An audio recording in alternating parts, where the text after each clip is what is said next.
Hi everyone, I'm back with another update to my collection. I wrapped up this new base for one of my favorite characters here, Smokescreen, and I'm pretty happy with how it turned out. I previously worked on a base for another one of the Dotson modes, Blue Streak, so I was familiar with where I could install a pegging system to secure him to my base. So I wanted to take advantage of that and just repeat that for this mode here.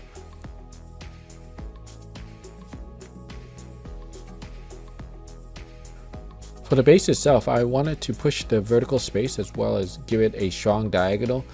Because the figure is relatively small, I wanted to make sure I gave the base enough height so he would be more visible when I actually placed him on my shelf. And giving it a diagonal would break up all the other flat and level surfaces that were already on that shelf, hopefully making it stand out more.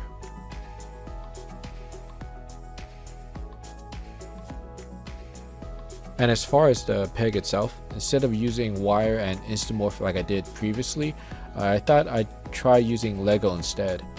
Reason being, Legos themselves are meant to interlock with one another, making for secure and strong connections. And also on the flip side, you get the added benefit of being able to separate them with ease whenever you need.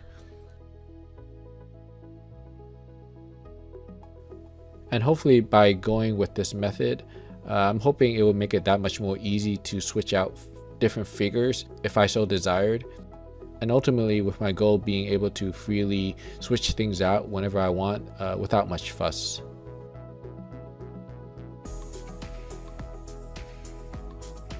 Anyway, I hope you found this video interesting and gives you some new ideas to incorporate into your collection. As always, thank you for watching. Please like, comment, and subscribe for more content.